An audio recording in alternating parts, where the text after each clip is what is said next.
युद्ध का प्रारंभ हो रहा है, युद्ध के प्रारंभ से पहले एक लीडर को चाहिए कि टीम को इंस्पायर करे, उनको एनकरेज करे, अपने गुरु का आशीर्वाद ले, अपने मेंटर से जाकर के इस समय दुर्योधन को क्या चर्चा करनी चाहिए थी।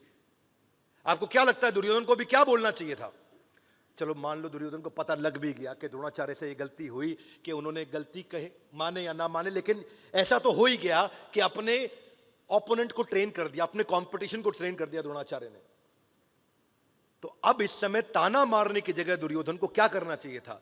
उनको पूछना चाहिए था, हे गुरु द्रोणाचार्य, मुझे लगता है क्योंकि आपको सब मालूम है कि किसकी क्या स्ट्रेंथ है, क्या वीकनेस है, आपने सबको क्लोजली ट्रेन किया है, तो बजाय ये बोलने के कि द्रोणाचार्य तुम इतनी गलतियां कर चुके हो, उन्हें कहना चाहिए कि गुरुदेव क्या आप मुझे बता सकते हैं इनकी टीम में क्या क्या कमजोरियां बाकी रह गई हैं, मैं कहां से इनको अटैक करूं, मैं कहां से शुरुआत करूं।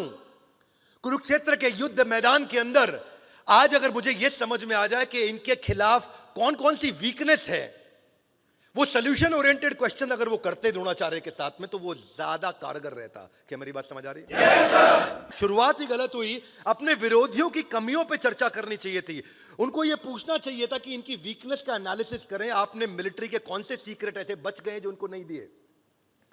क्या ऐसा कोई तरीका है कि सामने से चेहरा दिखाऊं, साइड से अटैक करूं? क्या ऐसा कोई तरीका है कि मैं अभी आपके साथ स्वॉट एनालिसिस कर लूं, स्ट्रेंथ, वीकनेस, अपॉर्चुनिटी, थ्रेट उनकी क्या है और मेरी क्या है?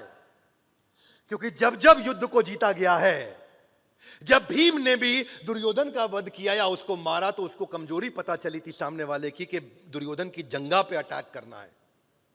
जिस समय भगवान राम ने भी रावण को मारा, तो उनको कमजोरी पता चली थी कि रावण की नाभि पे अटैक करूंगा तो बात बन जाएगी। सामने वाले की कमजोरी दुर्योधन को मांगनी चाहिए थी, पता करनी चाहिए थी, बजाय के कहने के लिए पश्यताम पांडुपुत्राणाम आचार्यम महतीम चमुम। क्या कर दिया तुमने आचार्य? ये उनको ये समझना चाहिए था कि मेरे गुरु की खुद की एक कमजोरी अश्वत्थामा है, उनका पुत्र, और जो आगे चल के वध का कारण बना। बोला अश्वत्थामा हाथी मारा गया और उन्होंने शस्त्र छोड़ दिए। ये बजाय चर्चा करने के कि हमारी क्या वीकनेस, उनकी क्या वीकनेस, हमारी क्या स्ट्रेंथ, उनकी क्या स्ट्रेंथ, लड़ाई से पहले वो उस समय द्रोणाचार्य को तंग करने में लगे, उनको धमका रहे हैं, एक प्रकार से सॉफ्ट तरीके से धमका रहे हैं उनको।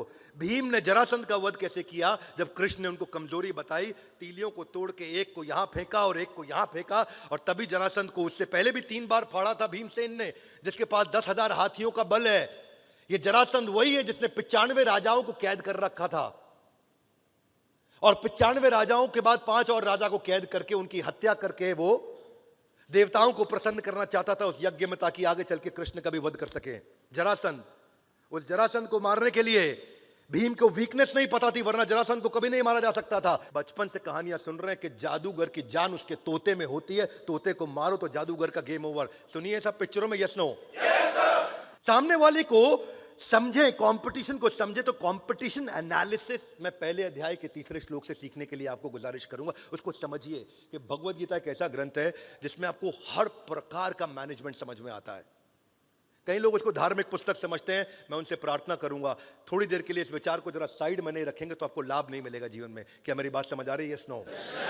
कई बार लोग सरदारों का मजाक उड़ाते हैं, सरदार जी 12 बज गए, सरदार जी 12 बज गए, सरदार तुम्हारे 12 बज गए, चुटकुला सुनाते हैं। लेकिन ये बदतमीजी के पहले उनको ये मालूम नहीं कि 12 बजने के पीछे एक्चुअली कहानी क्या है। नादिर शाह जो कि इन्वेडर था 1737 में, और नादिर शाह ईरान की तरफ से भारत में प्रवेश किया था, उस समय पंजाब पार करते हुए दिल्ली में आ गया था, और दिल्ली में मुगलों को कमजोर देख करके नादिर शाह ने इन्वेजन चालू किया, और हमारी औरतों को, हमारे पैसे को, धन को लूट के ले जाया करता था।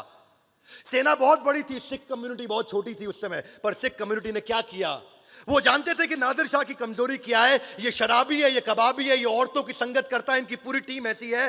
तो रात को मध्य रात्रि के अंदर सारे सिख छोटी सी अपनी टीम बना करके गोरिल्ला वॉरफेयर के द्वारा नादिर शाह की टीम को रोज रात को उखाड़ते थे, रोज रात को उनको ठोकते थे, अपनी औरतों को बचा के लेके आते थे। पूरे भारतवर्ष को धन्यवाद करना चाहिए सिख कौम को केवल इस बात के लिए कि उन्होंने हमारी संस्कृति और हमारे परिवारों को बचाया, बजाय के चुटकुला सुनाने के।